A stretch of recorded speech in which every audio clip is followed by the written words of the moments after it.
Septimius Severus, the man who would rise from the distant provinces of North Africa to seize the imperial purple of Rome, was born into a world already straining under the weight of ambition, intrigue, and ceaseless military campaigns. To understand the rise of Severus, one must first grasp the volatile stage upon which his life and career unfolded. The Roman Empire at the close of the 2nd century CE was vast, stretching from the stormy highlands of northern Britain to the deserts of Syria, from the rivers of the Danube to the sands of Egypt. For more than a century, Rome had enjoyed the so-called Golden Age of the Antonine emperors, rulers like Hadrian, Antoninus Pius, and Marcus Aurelius, who had been seen as philosopher kings, men of discipline, moderation, and order. But by the time Severus came of age, that stability had begun to crumble. The empire's frontiers were under constant assault, the loyalty of legions wavered, and the Senate had grown more self-serving than ever. Most ominously, the question of succession, who would rule once an emperor died, had become the seed of chaos, plunging Rome into bloody civil wars whenever a clear heir was lacking. The death of Commodus in 192 CE was the spark that lit the conflagration. Commodus, the son of Marcus Aurelius, had squandered his father's legacy. Where Marcus had been austere and philosophical, Commodus was indulgent, cruel, and theatrical. He fancied himself a gladiator, striding into the arena with weapons in hand, fighting staged battles to the adoration of the mob, yet to the disgust of the Senate and the traditional Roman elite. His erratic behavior and increasing paranoia alienated the very men upon whom his power depended. Finally, a conspiracy of senators, officers, and palace servants struck. On the last day of December 192, Commodus was strangled in his bath. For a moment, it seemed as if Rome could be saved from the decline his reign had accelerated. But instead of clarity, Commodus' death ushered in one of the most chaotic years in Roman history, the infamous year of the 5 emperors. At the beginning of 193, the Senate hastily declared Pertinax emperor. Pertinax was a seasoned military officer and a man of discipline, but his attempts to restore order and reign in the Praetorian Guard, the powerful imperial bodyguard that had grown accustomed to bribes and indulgence, proved fatal. After only 3 months, the Praetorians turned on him, cutting him down in the imperial palace. What followed was an event so shocking that even Rome, accustomed to political theater, reeled from the audacity. The Praetorian Guard, drunk on power and greed, effectively auctioned off the throne. Wealthy senators were invited to bid for the empire itself. The purple robe and the loyalty of the soldiers sold to the highest offer. Didius Julianus, a senator of immense wealth but little respect, outbid his rivals and became emperor in March 193. His purchase of power disgusted the Roman people, the Senate, and most dangerously, the provincial armies that guarded the frontiers. To the hardened legions on the Rhine, the Danube, and the eastern provinces, the idea that Rome's destiny could be sold like property in a marketplace was intolerable. Their commanders, ambitious men with strong claims to loyalty, were suddenly presented with an opportunity. 3 generals rose in open revolt against Julianus: Pausanias Niger in the east, Clodius Albinus in Britain, and Septimius Severus along the Danube. It was from this maelstrom that Severus would emerge. Born in Leptis Magna, a thriving city on the North African coast in what is now Libya, Severus was not a product of Rome's aristocratic heartland. His family was of Punic and possibly Berber descent, though they had long since adopted Roman ways. By the 2nd century, Leptis Magna had become one of the most prosperous provincial cities, benefiting from trade routes across the Mediterranean and into Africa's interior. Severus's father was of equestrian rank, and his family was wealthy, though not of senatorial nobility. Yet they were well connected. Relatives held positions in local government, and some had risen in the imperial bureaucracy. From this environment, Septimius Severus inherited ambition, a sense of discipline, and an understanding of the diverse cultures that made up the Roman world. As a boy, Severus was steeped in both Roman and local traditions. Leptis Magna itself was a city of contrasts. Its architecture a mixture of Roman forums and temples, North African markets, and Punic religious shrines. Severus grew up hearing Latin and Punic, perhaps even Greek, for his education exposed him to the great currents of Mediterranean culture. He showed promise early on, and his family arranged for him to pursue studies in Rome. This was no small step, for to leave the provinces and enter the capital was to step onto the grand stage of imperial politics. In Rome, Severus trained in rhetoric and law, like many young men who aspired to office. He was not the most dazzling orator, but he was shrewd, practical, and possessed of an iron will. His education brought him into contact with the senatorial class, but as an outsider from Africa, he would always remain slightly apart from them. This sense of being both inside and outside the Roman elite would shape his entire career. His early political path followed the traditional cursus honorum, the ladder of offices through which Roman men advanced. He served as a senator, quaestor, and later held military commands. What distinguished him was not dazzling charisma, but a relentless competence. He did what was required, made allies where he could, and avoided unnecessary risks. During Marcus Aurelius's reign, he gained military experience along the Danube frontier, where Germanic tribes were pressing hard against Roman defenses. These campaigns honed his skills as a soldier and administrator. Severus proved himself capable of managing legions, negotiating with allies, and enduring the hardships of frontier life. He was a man who thrived in the order and discipline of the military, and he earned the respect of his men not by theatrics, but by his steadiness. By the time Commodus was assassinated, Severus was a seasoned commander stationed in Pannonia Superior, near the Danube. His legions, tough and battle-hardened, had fought for years against incursions from the north. They were loyal to him, and they recognized in him a leader of resolve. When news spread that Didius Julianus had bought the throne, Severus acted swiftly. He proclaimed himself emperor, presenting his cause not merely as ambition, but as justice for the outrage committed against Rome. He declared that Julianus's purchase of power was illegitimate, that Pertinax's murder must be avenged, and that the dignity of the empire must be restored. This was a shrewd move. By framing his rebellion as a moral duty, he transformed a grab for power into a righteous cause. His soldiers responded with enthusiasm, hailing him as imperator. The march on Rome began in 193, and with it, Severus's destiny took shape. But even as he advanced, he had to reckon with rivals. Pescennius Niger in Syria commanded powerful eastern legions and had the support of many provincial governors. Clodius Albinus in Britain, with his own disciplined legions, also eyed the throne. Severus knew that if he was to succeed, he could not fight all his rivals at once. He reached out to Albinus, offering him the title of Caesar, essentially naming him heir. It was a calculated move, designed to secure his flank while he turned eastward to face Niger.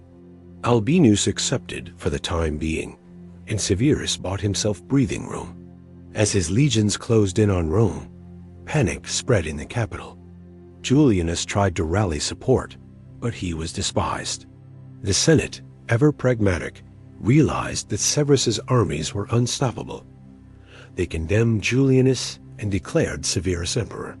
Julianus was executed, a pitiful figure who had purchased an empire only to lose it within weeks. When Severus entered Rome, he did so not as a conqueror sacking the city, but as a stern restorer of order.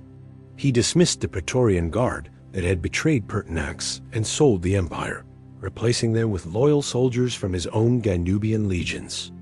In one stroke, he eliminated the corrupt power brokers who had humiliated the empire and secured his position with men he could trust. This was a hallmark of Severus's rule. Loyalty was to be rewarded, betrayal punished, and the army was always the foundation of his power. Yet the path ahead was far from clear. Severus had removed Julianus, but Niger and Albinus still stood as threats. In the east, Niger's claim was strong, and many cities threw their support behind him. Battles loomed on the horizon, and Severus prepared for a struggle that would determine whether he could truly claim the mantle of emperor. His rise had been rapid, but it was born of necessity, of seizing the moment when Rome's institutions had failed. In Severus, the empire found not a senator or philosopher, but a soldier emperor, a man forged in the provinces, hardened by frontier wars, and driven by a relentless ambition that would reshape Rome itself. The early life and ascent of Septimius Severus reveal a man uniquely prepared for the turbulence of his age. His provincial roots gave him perspective beyond the narrow politics of Rome. His military career forged bonds of loyalty with his soldiers and gave him the tools to command in times of crisis. His shrewdness in negotiation, his ability to balance ruthlessness with pragmatism, allowed him to outmaneuver rivals before even meeting them on the battlefield. As part one of his story closes, we see him standing at the threshold of empire, his enemies arrayed against him, his armies loyal, and his will unshakable. The boy from Leptis Magna had become master of Rome's destiny, but the wars of succession had only just begun, and the empire was about to be reshaped by his hand in ways that would echo for centuries. When Septimius Severus had secured his entry into Rome and the elimination of Didius Julianus, his thoughts immediately turned eastward. Though hailed as emperor by the Senate and celebrated as the avenger of Pertinax, he was fully aware that his authority stretched only as far as his armies could march. The empire was not a single, united state obeying the decrees of the Senate. It was a patchwork of legions and provinces, each commanded by generals whose loyalty was to their soldiers as much as to Rome. The true power of any emperor lay not in the purple robe, but in the ability to command victory in war. Pescennius Niger, governor of Syria, had been proclaimed emperor by his troops, but also because he represented to many the cultured and Greek-speaking alternative to a rough soldier from Africa. In the far west, Clodius Albinus in Britain also commanded powerful armies. Severus understood the dangerous triangle he faced. He had seized the heart of the empire, but two rival hearts still beat on the periphery, and until they were extinguished, his own rule would remain in jeopardy. The choice of whom to face first was obvious. Albinus in Britain, though formidable, was far away and had shown himself open to negotiation. Niger in Syria, by contrast, was too close and too powerful to ignore. It was the jewel of the empire, and for generations, Roman emperors had relied upon the revenues and manpower of Syria and Asia Minor to secure their reigns. If Niger held the east, he could summon wealth, mercenaries, and fleets, and Rome itself could be threatened from the provinces. Severus therefore made the shrewd calculation to court Albinus temporarily, offering him the title of Caesar. In the traditional sense, this meant naming him as heir. Albinus accepted the arrangement, knowing he could not yet risk direct confrontation. For the moment, his ambitions were subdued. That left Severus free to turn the full strength of his armies against Niger. The campaign was not a sudden rush, but a deliberate advance. Severus knew that victory was not only a matter of defeating Niger in battle. It was a matter of convincing the eastern provinces that resistance was futile. He began by marching through the Balkans and Asia Minor, securing towns and fortresses along his path. He was methodical, ensuring supply lines were maintained and garrisons loyal. Cities that resisted him were punished severely, while those that surrendered were treated with a degree of leniency. His aim was to present himself as both merciful and merciless, depending on whether one submitted or defied. This dual strategy spread both fear and calculation. Many communities weighed the risks and decided to open their gates rather than face destruction. He gathered his forces, drawing on the wealth and resources of the eastern provinces. He also had the support of influential cities such as Antioch, which saw in him a champion of Greek culture against the harsher provincial general from Africa. For months, the two rivals maneuvered, each side seeking to strengthen its position. Skirmishes and minor battles tested the mettle of both armies, but it was clear that a decisive confrontation was inevitable. That confrontation came at Issus in 194 CE, the same plain where Alexander the Great had defeated Darius the 3rd centuries earlier. The symbolism was heavy, for the Romans still revered Alexander as the greatest conqueror of the ancient world. To fight on that ground was to invite comparisons, and Severus was keenly aware of the echoes of history. Niger commanded a larger force, bolstered by Eastern enthusiasm and the wealth of the provinces. But Severus's army was composed of hardened veterans from the Danube, men who had fought brutal wars in freezing forests against fierce Germanic tribes. These soldiers had faced conditions far worse than the warm plains of Cilicia, and their discipline was unmatched. The battle itself was ferocious. Ancient sources describe it as one of the bloodiest civil wars of the age. The armies clashed with ferocity, phalanxes of infantry grinding against one another, cavalry charges breaking lines only to be repelled by counterattacks. Dust and blood choked the air, the cries of dying men and neighing horses rising in a terrible chorus. Severus positioned himself where his soldiers could see him, not throwing himself recklessly into the melee, but making his presence known as a figure of calm authority. His men fought with the conviction that their general was destined for victory. As the hours dragged on, the discipline of the Danubian legions began to tell.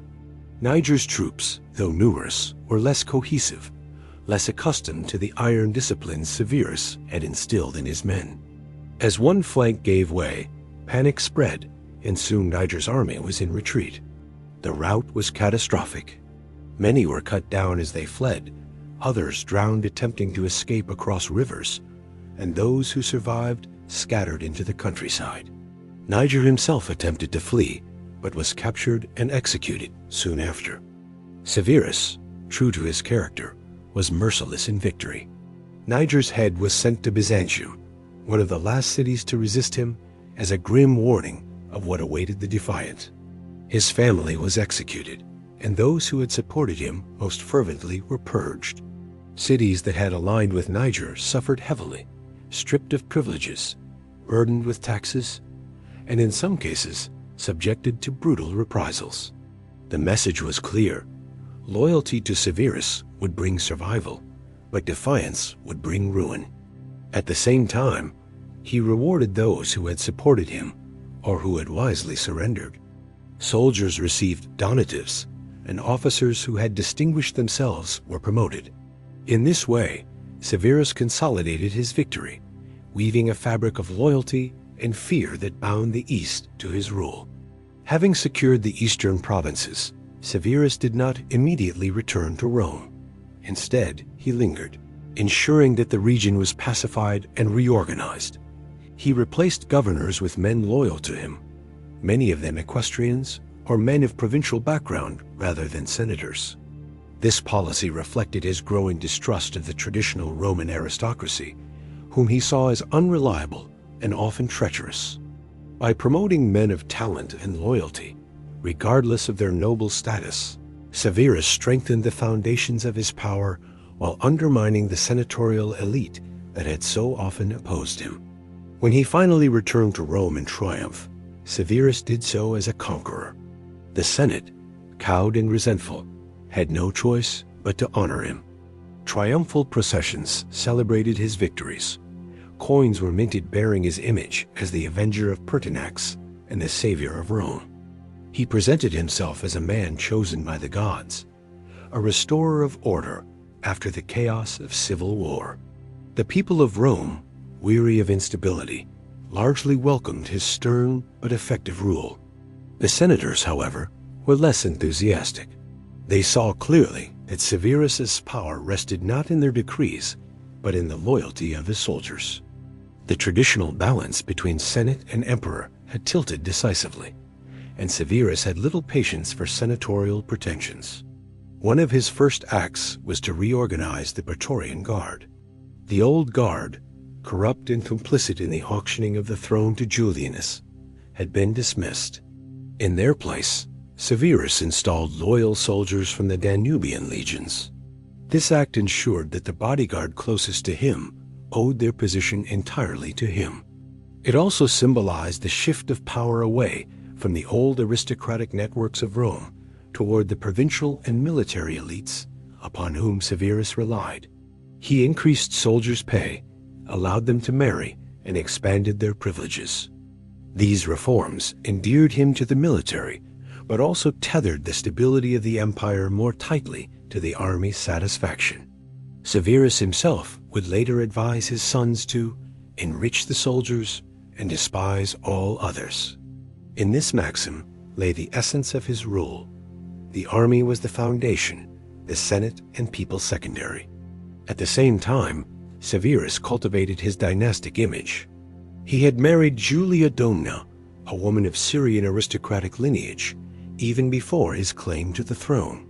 Julia was not merely a decorative empress.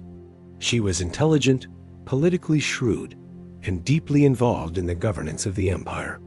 Together, they projected the image of a new imperial household, one that combined Roman authority with provincial strength. Julia's family claimed descent from priests of the sun god Elagabal, lending a sense of divine legitimacy to their union. Their sons, Caracalla and Geta, were presented as heirs, securing the continuity of the dynasty.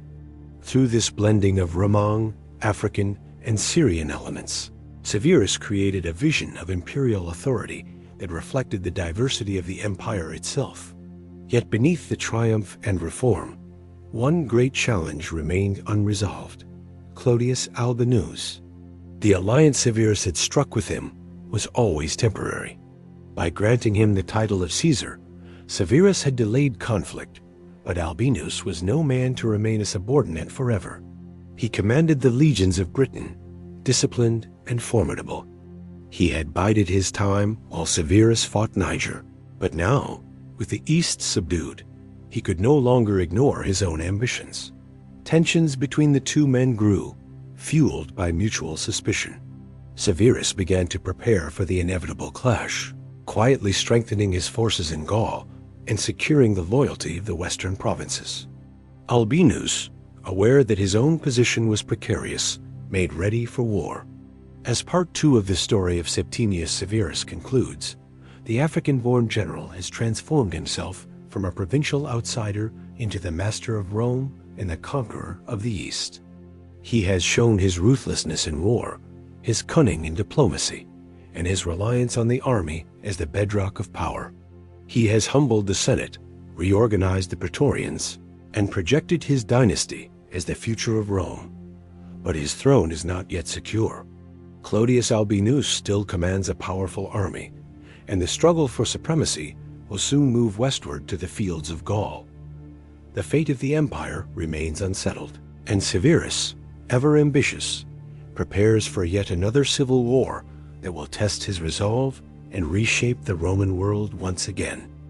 Septimius Severus entered the 3rd stage of his extraordinary journey as both soldier and emperor when he began consolidating power across the empire after his dramatic victories over Niger in the east and his successful campaigns in the west.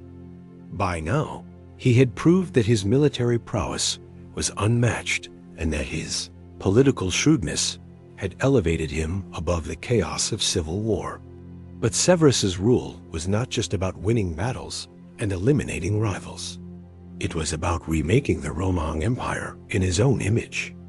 This period in his reign showed how he attempted to reconcile the competing traditions of Rome, how he reshaped the balance between the Senate and the army, and how he crafted a new imperial identity rooted in both Roman and provincial ideals.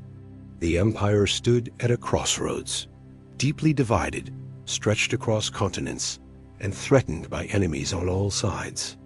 Severus recognized this moment and seized it with the clarity of a man who knew his legacy would depend on the stability he could build. The first matter that occupied his mind was the formal and symbolic legitimization of his rule. He had already been declared emperor by his soldiers. and the Senate had reluctantly confirmed his position. But Severus understood that the Roman people and the larger provincial populations needed a sense of continuity with Rome's great traditions. For this reason, he carefully constructed connections between himself and the Antonine dynasty, which had ruled with relative prosperity and stability before the tumult of 193. Severus even went so far as to adopt himself symbolically into the Antonine line, portraying himself as a successor to Marcus Aurelius and as the avenger of Commodus. This was a masterstroke of propaganda. It allowed him to appear as both restorer and innovator, someone who honored Rome's past while guiding it into a new future. The coins minted during this period tell us much about his aims. They often bore images of deities associated with stability, justice, and military victory, signaling to the empire that his reign would bring order after chaos. But his claim to legitimacy was not secured by symbols alone. Severus also relied on the unshakable loyalty of the army. He realized more clearly than perhaps any emperor before him that Rome's future depended not so much on the Senate as approval or the city as aristocracy, but on the soldiers who guarded the frontiers and enforced imperial power. He drastically increased the pay of the legions, granting them donatives and privileges that bound them closely to his person. This, of course, placed new financial burdens on the empire, but Severus was willing to take the risk. He even restructured the Praetorian Guard, expelling those who had supported Didius Julianus and replacing them with soldiers drawn from the provinces, particularly from his own African homeland and from Illyricum. By doing so, he ensured that his closest protectors were not beholden to the senatorial aristocracy of Rome, but to him personally. This reorganization marked a decisive shift in Roman politics. The emperor's power was now directly tied to the military, a model that would define much of the empire's later history. Despite his reliance on the army, Severus did not entirely abandon the Senate. He understood its symbolic importance and often paid lip service to its traditions. He allowed senators to continue holding positions of honor, but he reduced their influence in real governance. Equites and provincial administrators increasingly replaced senatorial officials in important roles, creating a more professional and centralized bureaucracy. To many aristocrats in Rome, this was an alarming change. To Severus, it was necessary. He had no intention of allowing the old families to dictate terms to him, especially after their failures during the year of the 5 emperors. His own provincial background, born in Leptis Magna in North Africa, meant that he had little patience for the elitism of Rome's nobility. This tension between emperor and senate became a defining feature of his reign.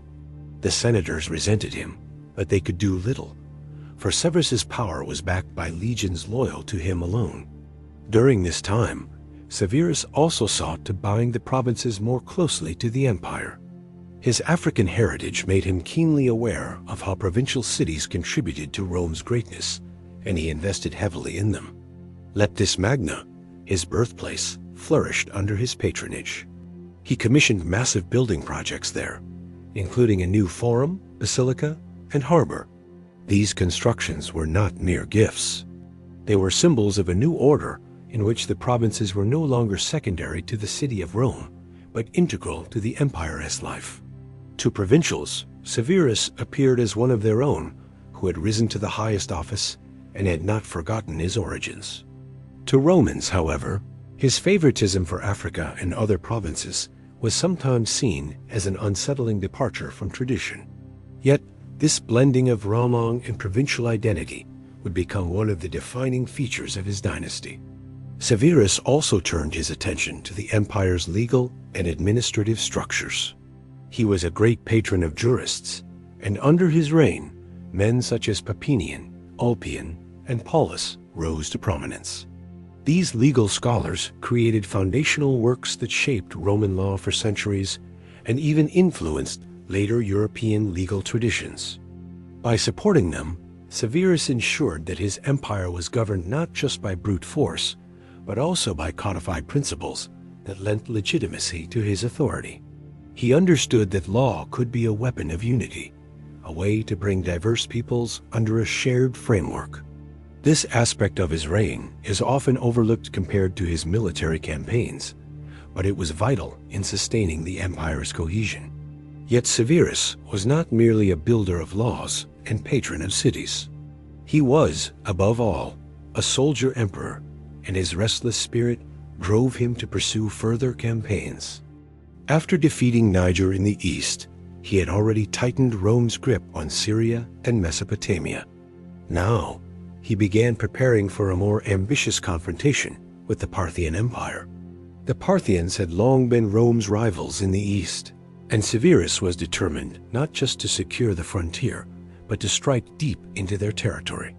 He launched a daring campaign, marching his forces into Mesopotamia and capturing the Parthian capital of Ctesiphon in 197 CE.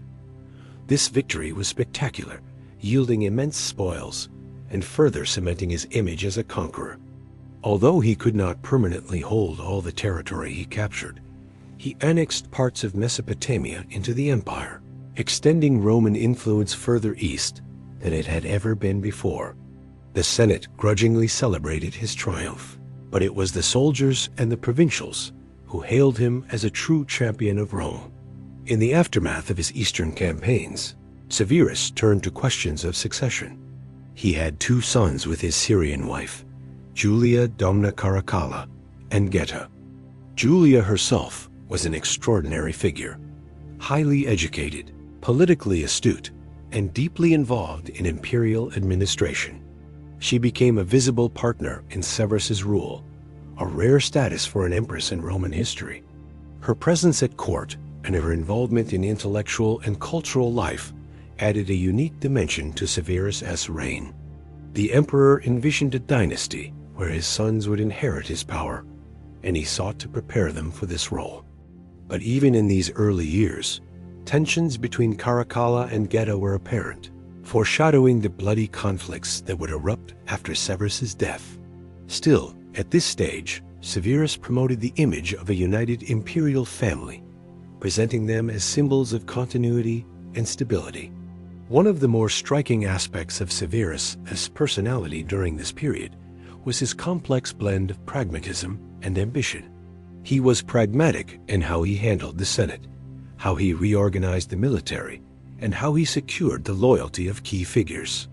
But he was also driven by ambition to expand Rome's frontiers, to leave behind a legacy of conquest, and to elevate his dynasty above all others. These qualities made him both admired and feared.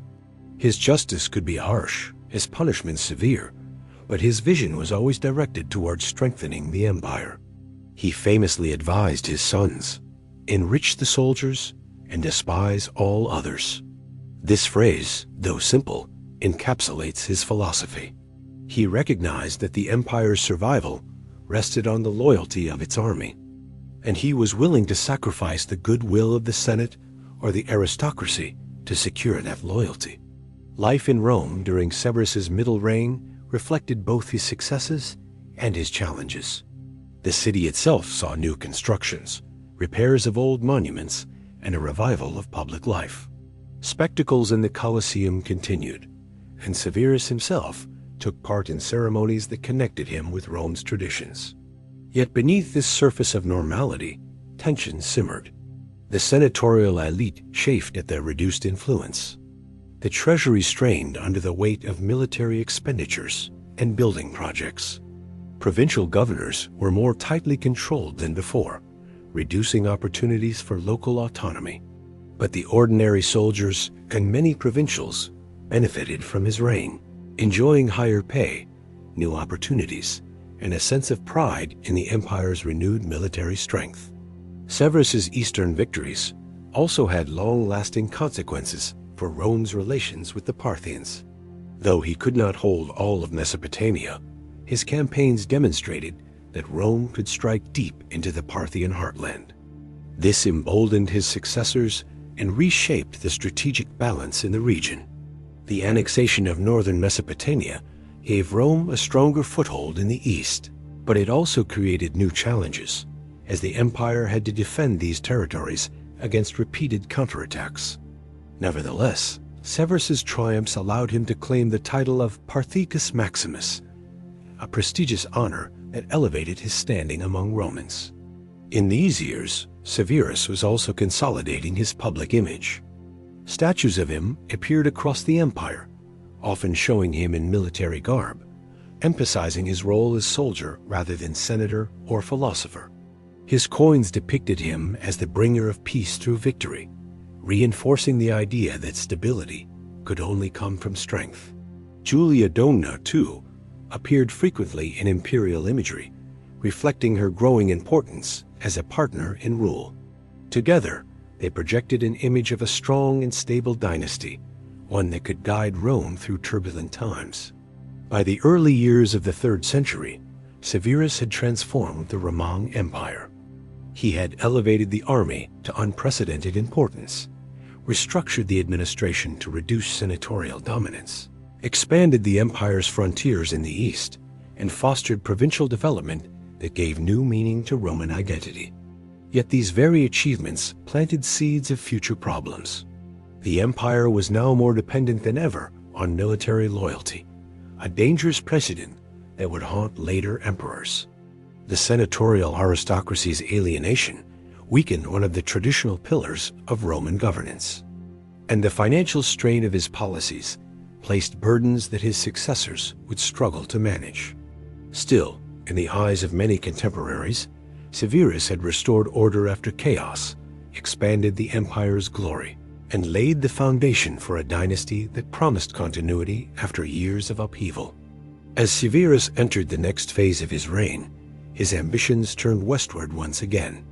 Britain, long a difficult frontier, beckoned as the stage for his final great campaign. But before that chapter unfolded, Severus's consolidation of power had already left an indelible mark on Roman history. He had remade the empire in ways both subtle and dramatic, blending Roman traditions with provincial energy, uniting the empire under a military-centered vision, and elevating his family into the central stage of politics. His reign was a turning point, one that historians would later view as the beginning of a new era, the age of the soldier emperors. Septimius Severus, now firmly established as emperor, understood that legitimacy was not secured only by military conquest and political maneuvering. His reign, though born from civil war, would not only attempt to stabilize the fractured empire, but also transform the Roman imperial system in ways that would ripple for centuries. Part of this transformation lay in his complex and at times paradoxical policies that combined ruthless pragmatism with genuine attempts at reform. The world of Rome under Severus was one of both renewed vigor and looming tensions, a world in which the emperor's vision reshaped the empire's character. One of Severus' first acts after eliminating rivals was to secure his dynasty. His marriage to Julia Domna, a woman of Syrian origin from Emesa, was not merely a personal union, but also a deliberate political alliance. Julia came from a prominent priestly family tied to the cult of the sun god Illagable. With her, Severus not only connected himself to the eastern provinces, but also displayed a calculated cosmopolitanism that aligned well with his own background as a man from Leptis Magna in Africa. His marriage symbolized Rome's increasing embrace of a broader Mediterranean identity rather than a purely Italian one. Julia would become an essential partner in his reign, acting not simply as a consort, but as an active participant in governance, correspondence, and imperial image-making. She bore him 2 sons, Caracalla and Geta, who would later embody both the promise and the tragedy of his dynastic ambitions. Severus turned his attention to cementing his family's role as the embodiment of Roman continuity. He openly associated himself with the Antonine dynasty, the revered line of emperors that had ruled with relative stability and prosperity in the 2nd century. Severus declared himself the son of Marcus Aurelius, though he had no blood relation to him, and claimed Commodus as his brother. It was a clever fabrication, for in Rome, symbolic adoption carried immense weight. To reinforce this narrative, he deified Pertinax, the short-lived emperor whom Didius Julianus had usurped, thereby portraying himself as Pertinax's avenger and rightful heir. Through these gestures, Severus created a story that cast his rule as continuation rather than rupture, as legitimacy rather than opportunism. The emperor's vision of power was inseparable from the army. Severus had seen firsthand how emperors rose and fell at the hands of soldiers, and he would not repeat the mistakes of predecessors who alienated or neglected them. He lavished donatives upon his troops, raised their pay, and expanded their privileges. In particular, he allowed soldiers the right to marry while in service, a significant change that strengthened ties between military families and the empire itself. To the Senate and many traditionalists, this policy seemed dangerous, blurring the line between soldier and civilian life. The army became the cornerstone of his regime, and in their devotion, he saw both a source of power and protection. Yet his emphasis on the military inevitably strained relations with the Senate. The senatorial class had long prided itself as the guardian of Rome's traditions, but Severus, pragmatic and unsentimental, had little use for their approval. He increasingly relied on equestrian officials and provincial administrators, bypassing the Senate in matters of governance. The balance of power tilted decisively toward the emperor and his court. While earlier emperors had at least maintained the pretense of consultation, Severus made it clear that the Senate was a body of ritual and dignity, not of real influence. This was not an arbitrary insult. It was the logical extension of an empire whose survival depended on military discipline rather than aristocratic debate. But for Rome's old elite, it marked another step away from the republican ideals they still claimed to uphold, even if only in rhetoric. Severus' pragmatic outlook extended to law and administration. To this end, he expanded the role of jurists, legal experts whose writings and judgments provided clarity in the complex web of Roman law. Under his reign, figures such as Papinian and Ulpian rose to prominence, shaping legal thought that would echo far beyond Rome's decline into the medieval world. This legal flourishing was one of Severus' most enduring legacies, creating a system in which imperial authority and legal rationality reinforced one another. While his reliance on military power often drew criticism, his simultaneous promotion of jurisprudence highlighted the duality of his rule, a blend of brute force and intellectual order. Culturally, Severus sought to emphasize the grandeur of the empire. His own African origin shaped his policies in subtle but significant ways. In Leptis Magna, his birthplace, he undertook massive building projects, transforming the city into one of the most impressive centers of Roman Africa. Triumphal arches, forums, and public works rose in honor of his reign, binding his personal legacy to the grandeur of Rome's architectural tradition. Some contemporaries whispered that he was favoring his homeland at the expense of Rome itself, but in reality, these projects showcased the cosmopolitan reach of the empire. Rome was no longer confined to the city on the Tiber. It was a Mediterranean-wide civilization, and Severus embodied that transformation. Despite his achievements, Severus was never far from danger. The empire was plagued by threats, both external and internal. In the east, the Parthian Empire remained a formidable rival. Severus launched a campaign against them in 197, after dealing with Pescennius Niger, and captured Ctesiphon, the Parthian capital. The victory was celebrated in Rome as a great triumph, securing immense spoils and prestige. Yet the conquest was not permanent. The vast distances and logistical challenges of the eastern frontier made lasting control impossible, and though Severus had humbled the Parthians, he had not eradicated their threat. Still, the campaign enhanced his reputation as a warrior emperor, a man who brought glory to Rome through conquest. Closer to home, Severus also dealt with challenges in Britain, where tribes in the north resisted Roman rule. Later in his reign, he personally traveled to the province to oversee the campaign, a rare move for an emperor of his age and stature.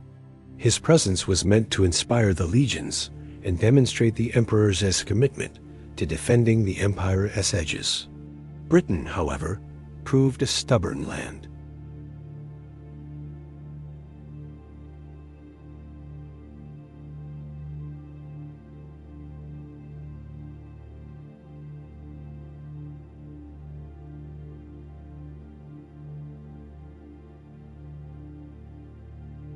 He wanted Rome to see not just an emperor, but a family of rulers. Yet he also knew that the rivalry between his sons threatened the very stability he sought to create. The tension between them simmered even during their father's life, and Severus constantly urged them to put aside their quarrels for the sake of the empire. His famous advice, recorded later, was to be harmonious, enrich the soldiers, and scorn all others. He had risen from a provincial background, seized power through war, and built a dynasty from scratch. His legacy depended not only on his own accomplishments, but also on whether his sons could preserve and expand what he had created. His journey to Britain, though militarily inconclusive, was as much about securing the loyalty of the army to his family as it was about conquest. He wanted the soldiers to see his sons as natural heirs, as men who could lead them as he had.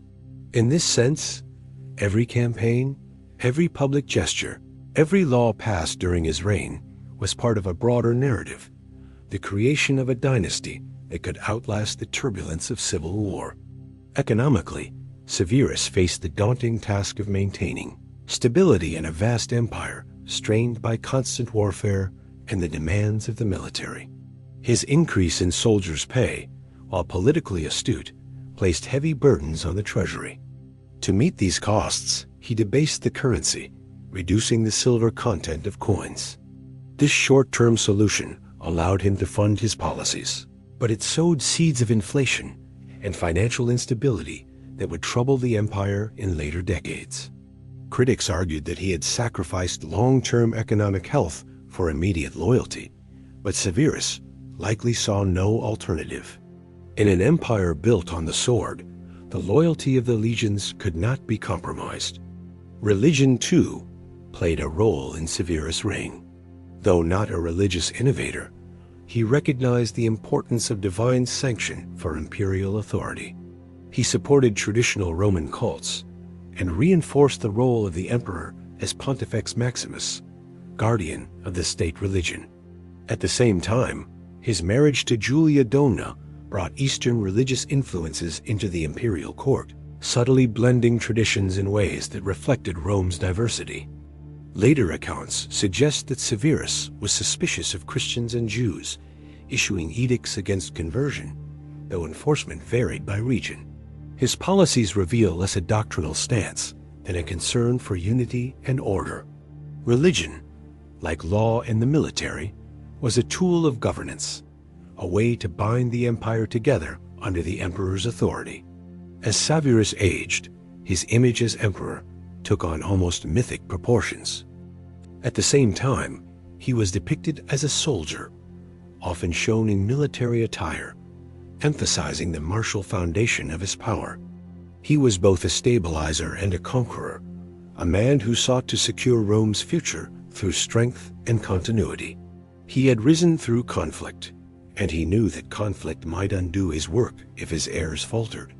His health was failing, likely from a combination of age, stress, and illness, but his determination remained undiminished. He oversaw the building of forts and roads, reinforcing the empire's hold on the north. In the cold, damp climate of Britain, however, Severus' body gave way even as his will endured. His final words, as later recorded, were a reflection of his life. "I have been everything, and nothing is worth anything." Severus' body was brought back to Rome, where he was deified and honored as one of the great emperors. His dynasty, however, would soon unravel. Caracalla and Geta, despite their father's pleas, fell into bitter conflict, leading to Geta's murder and Caracalla's brutal reign. His legacy, therefore, was a mixture of success and tragedy. Yet he had also entrenched militarism, weakened the economy, and left behind heirs whose rivalry would tear apart his vision of continuity. He was the first emperor from Africa, a man whose reign marked the true transformation of Rome from an Italian city-state into a Mediterranean empire. His reign was both a restoration and a departure, a bridge between the stability of the Antonine Age and the turbulence of the 3rd century crisis. His story is not merely that of an emperor, but of an empire at a crossroads, balancing between greatness and fragility, unity and fragmentation. The latter years of Septimius Severus' reign were marked by a curious duality. On one hand, he was an aging emperor whose health was slowly beginning to falter, having spent more than 15 years in near-constant political struggle and military campaigns. On the other hand, he remained determined to continue projecting the image of invincible strength, one that had carried him to the throne in the first place. These final chapters of his life were dominated by consolidation of his rule, careful preparation for succession, and above all, his relentless desire to push Rome's frontiers and secure glory through conquest. In particular, Severus turned his attention to Britain, the northernmost province of the Roman world, where the empire's grasp had always been tenuous, and where he hoped to leave behind a legacy of expansion. By the 2nd decade of the 3rd century, Rome was no longer the relatively stable empire it had been under the Antonines. Severus had seen to it that the empire was united under his house, but beneath that unity, the cracks of long-term instability were becoming visible. The enormous military expenditures of his reign had kept the army loyal, but had also drained the treasury. The expansion of the legions, their higher wages, and the introduction of new privileges for soldiers meant that future emperors would be locked into a system where the military's favor was everything. Moreover, Severus' increasing reliance on his Praetorian Guard and his field armies revealed a shift in the very nature of Roman politics. Legitimacy no longer flowed simply from Senate approval or dynastic tradition, but from control of the legions themselves. Severus knew this better than anyone, for it was how he had risen to power after the chaos of 193 CE. This awareness shaped the way he prepared his sons for succession and the campaigns he chose in his final years. His 2 sons, Caracalla and Geta, were by now young men, but their personalities were vastly different and increasingly difficult for Severus to reconcile. Caracalla, the elder, was restless, ambitious, and brutal in temperament. From an early age, he displayed a violent streak that unsettled even some of Severus' closest advisors. Geta, by contrast, was more bookish and diplomatic, inclined toward the administrative and ceremonial side of rulership. To Severus, this imbalance was dangerous. He had envisioned a cooperative rule where both sons would inherit power and govern together under the watchful eye of their mother, Julia Domna. But already it was clear that rivalry between them was growing, and Severus began to worry that his death might ignite a civil war within his own dynasty. Nevertheless, he pressed on with his plan, hoping that constant exposure to military discipline and shared responsibilities would bind his sons together through the common experience of empire building. It was in this context that Severus launched his most ambitious late campaign, the invasion of Caledonia in modern Scotland. The northern tribes had always been a thorn in Rome's side. Despite the construction of Hadrian's Wall and later Antonine efforts to secure the land further north, Rome had never fully subdued the warlike peoples beyond the frontier.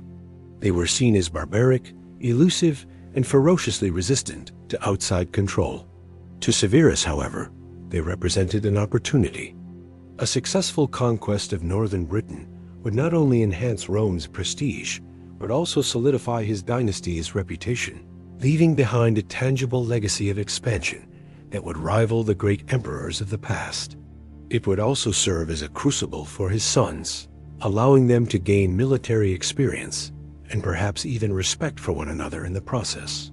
In 208 CE, Severus, despite his failing health, personally traveled to Britain with Caracalla and Geta at his side. The sheer scale of the operation underscored his determination. He brought with him over 40,000 soldiers, including seasoned legions and auxiliary units from across the empire. The presence of the emperor himself on the island was a powerful statement. Rarely had Roman emperors traveled so far north, and Severus' arrival reinvigorated local administration while striking awe into the local population. The construction of roads, forts, and supply chains quickly followed, enabling Severus to prepare for what would be a grueling campaign through difficult terrain. The Caledonian tribes, however, proved as resistant as ever. They did not meet the Romans in open battle, but instead relied on guerrilla tactics, melting away into the forests and hills, only to strike unexpectedly at supply lines and stragglers. Severus' forces found themselves wading through bogs, trudging across mountains, and enduring the unforgiving climate of the north. Disease spread through the camp, sapping morale. Yet Severus remained undeterred, pushing his troops further into hostile territory, determined to bring the tribes to heel. To him, this was more than just another campaign. It was a final test of his will, his sons, and his empire. Throughout this campaign, Severus' health continued to deteriorate. He suffered from gout and other ailments that left him physically weakened, often carried in a litter while his army marched. His inability to fight alongside his soldiers may have frustrated him, but his presence still commanded loyalty and respect. Caracalla, eager to prove himself, took on more active leadership in the field, though his brutality soon became evident. He ordered massacres and harsh reprisals against the tribes, actions that some believed exceeded even his father's appetite for severity. Geta, meanwhile, remained in York Eboracum, managing administrative affairs and maintaining communication lines with the rest of the empire. This division of roles only deepened the sense that the brothers were fundamentally unsuited to rule together, each gravitating toward different aspects of imperial power. The campaign dragged on with mixed results. Though Roman forces inflicted heavy casualties on the Caledonians and devastated their lands, true conquest remained elusive. The tribes refused to offer a decisive battle, and the Romans found themselves bogged down in endless skirmishes. Severus grew increasingly frustrated, but his determination never wavered. Even in pain and weakness, he urged his men onward, famously declaring, "Let none escape utter destruction." For him, mercy had no place in imperial conquest, especially when dealing with peoples he considered defiant barbarians. Meanwhile, back in Rome and across the provinces, the empire continued to function under the oversight of Severus' trusted administrators. Julia Domna, his wife, played a critical role, managing correspondence, advising her sons, and serving almost as a co-ruler in his absence. She had long been a central figure in Severus' court, admired for her intelligence, influence, and ability to mediate between factions.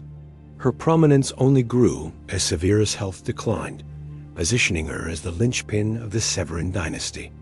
The psychological strain of the campaign also revealed the growing fissures within the imperial family. Caracalla reportedly grew impatient with his father's lingering illness, even wishing for his death so that he could assume sole command. On at least one occasion, Caracalla is said to have attempted to assassinate Severus, though the plot failed or was never carried out. Geta, while less openly antagonistic, increasingly withdrew into his administrative duties, avoiding direct confrontation but harboring resentment toward his brother's domineering behavior. Severus, aware of these tensions, alternated between stern reprimands and appeals for unity, desperate to secure the future of his line. He repeatedly reminded his sons to be harmonious, enrich the soldiers, and scorn all others, a maxim that summed up his vision for imperial survival. The emphasis on military loyalty was unmistakable, but the warning about harmony was one that his sons would tragically fail to heed. Despite the hardships, Severus' campaign eventually forced the Caledonians into negotiations. They agreed to terms with Rome, though it is doubtful whether they truly intended to honor them. For Severus, The mere fact of extracting submission from the tribes allowed him to claim victory, though the reality on the ground was less clear. His health, however, had reached a breaking point. In 211 CE, while still in Britain, Severus became gravely ill. Realizing the end was near, he summoned his sons and once more urged them to put aside their differences. His final instructions to them echoed his lifelong principles: maintain unity, keep the army loyal, and disregard the fickleness of the Senate and civilian elites. These words, spoken in the provincial city of York, would become the epitaph of his reign. As Severus lay dying, he reportedly reflected on his life with a mixture of pride and resignation. He had risen from a provincial family in Leptis Magna to the throne of Rome, reshaping the empire along the way. He had defeated rivals, expanded the army, strengthened the frontiers, and left behind a dynasty that, at least in theory, would continue his legacy. His own assessment of his reign was blunt: "I have been all things, and it profits me nothing." It was the statement of a man who had pursued power with relentless determination, only to find in the end that even emperors are not spared the inevitability of death. Septimius Severus died in York in February 211 CE at the age of 65. His body was transported back to Rome, where he was deified and honored with the usual imperial rites. His ashes were placed in the mausoleum of Hadrian, alongside those of earlier emperors, cementing his place within the pantheon of Rome's rulers. Yet his death did not bring stability. Almost immediately, the rivalry between Caracalla and Geta erupted into open conflict, culminating in fratricide and bloodshed that Severus had so desperately tried to prevent. The legacy of Severus' later years is thus a study in both triumph and tragedy. He had expanded Rome's military might and projected imperial authority to the edges of the known world. Yet he had also entrenched the militarization of politics, making the empire ever more dependent on the whims of its armies. His attempt to establish a cooperative dynasty collapsed almost as soon as he was gone, ushering in an era of fraternal strife that would haunt the Severan line.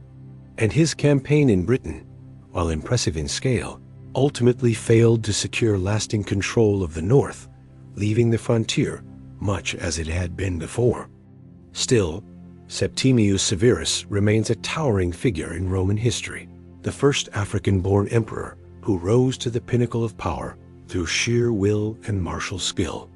His final years in Britain, fraught with hardship and illness, epitomize both the strength and the limitations of his reign.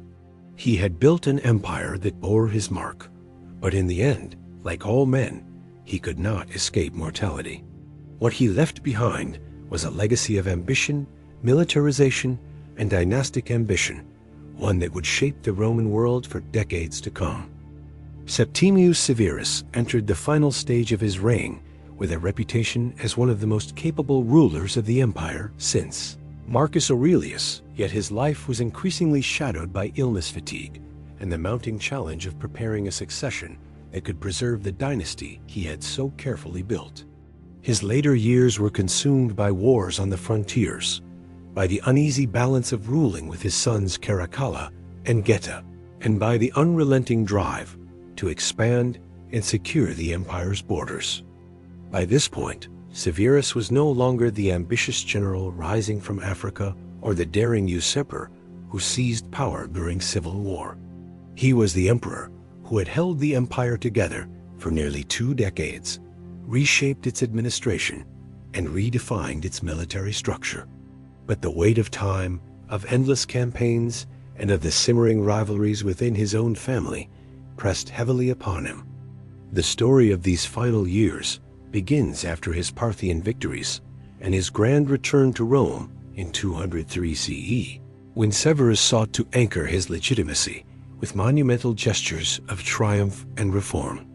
The Arch of Septimius Severus was erected in the Roman Forum, commemorating his campaigns against Parthia and symbolizing the dynasty's permanence. His sons, Caracalla and Geta, were increasingly showcased as heirs to this new Severan order, but beneath the public imagery, Tensions between the two brothers were evident. Severus himself recognized the danger. The empire could not endure a divided leadership. He often urged his sons to put aside their rivalries and govern as a united force after his death. But history shows that his pleas fell on deaf ears. The seeds of discord were already planted, and even Severus, with all his authority, could not uproot them. Nevertheless, the emperor remained vigorous in state affairs. His reforms of the law continued, with jurists such as Papinian and Ulpian shaping doctrines that would influence Roman legal thought for centuries.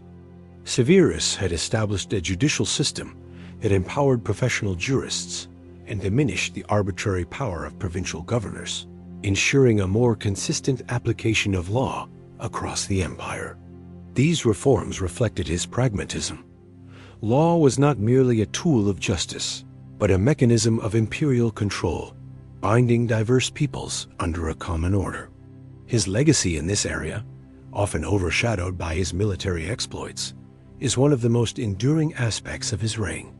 Yet Severus never remained long in Rome after his triumph. His restless energy pulled him back to the provinces, where he believed the empire's fate was decided not in the marble halls of the capital, but in the forts, roads, and legions of the frontiers. His attention turned westward to Africa, his homeland, where he embarked on a campaign to expand and secure Roman territory. In 203 to 204 CE, he launched expeditions deep into the Garamantian lands, extending Roman influence further into the Sahara. He reinforced the African frontier, improving fortifications and strengthening the supply lines that ensured the flow of grain from Egypt and North Africa, vital for Rome's survival. These campaigns also carried personal significance for Severus. They linked his reign to the land of his birth, demonstrating to both Romans and provincials that an African-born emperor could not only rule, but expand the empire's reach. Returning to Rome, Severus initiated new rounds of building. The baths of Caracalla, begun under his reign and completed under his son, reflected the grandeur of Severan ambition. The massive complex served as both a practical institution for the people and a symbol of dynastic benevolence.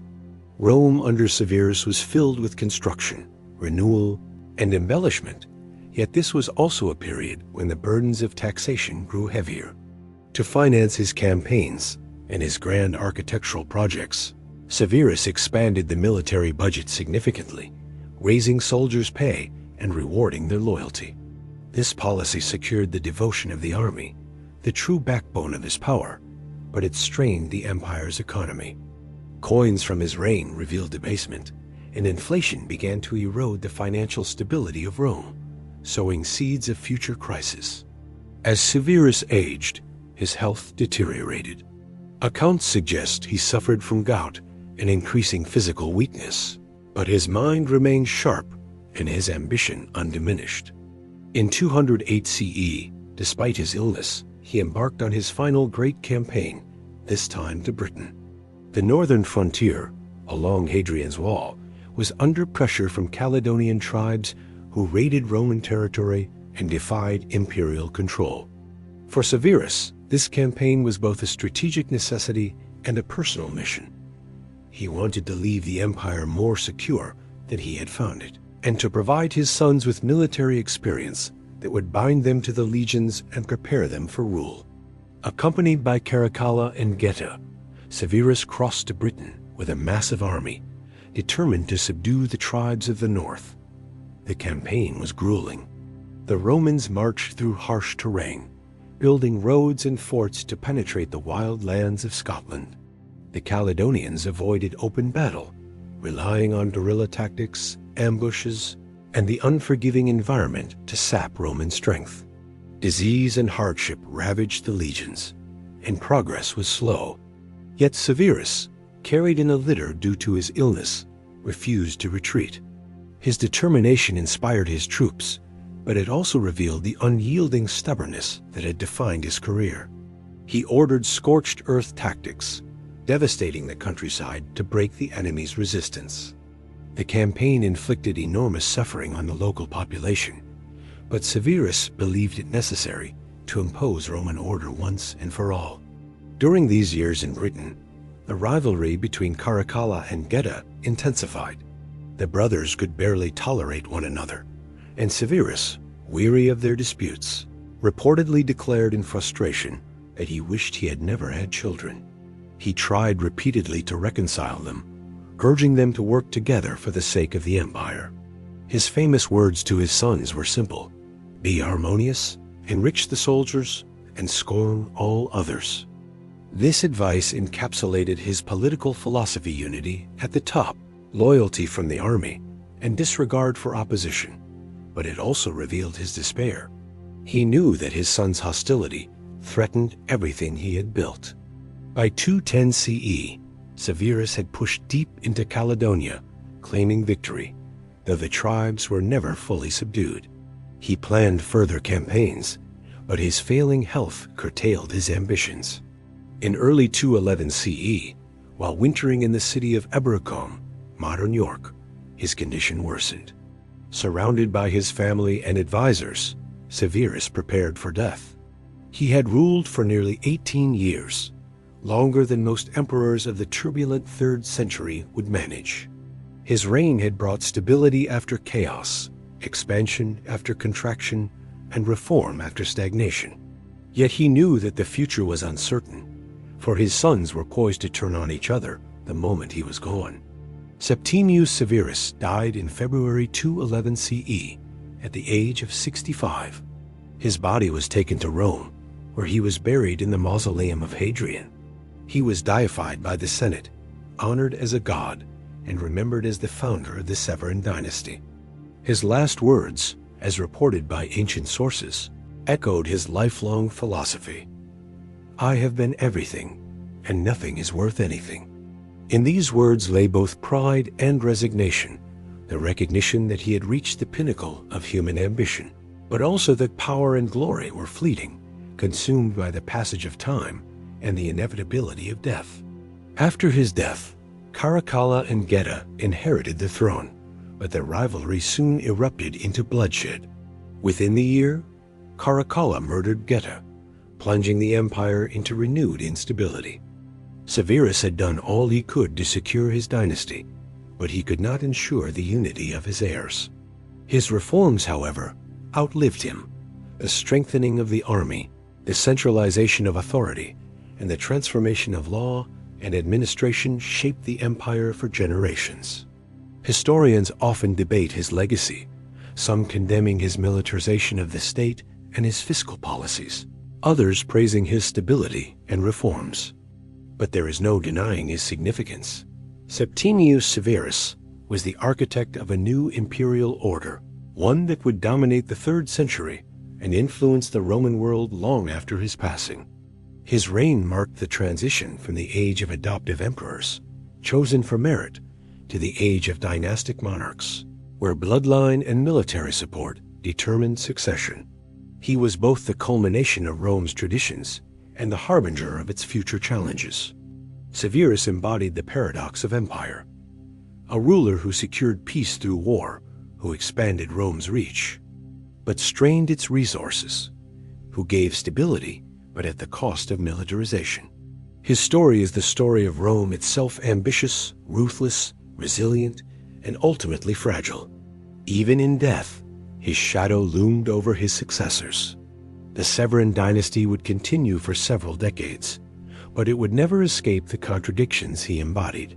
For Severus, the empire was both his triumph and his burden, his creation and his prison. And though he left behind monuments, reforms, and memories of victory, he also left behind a warning that even the greatest emperors could not control the future once they were gone. His life closed the chapter of one of Rome's most formidable rulers, but it opened another, marked by the bloodshed and turmoil of his sons. Thus ended the reign of Septimius Severus, the African emperor who reshaped the Roman world and left behind a legacy both glorious and tragic.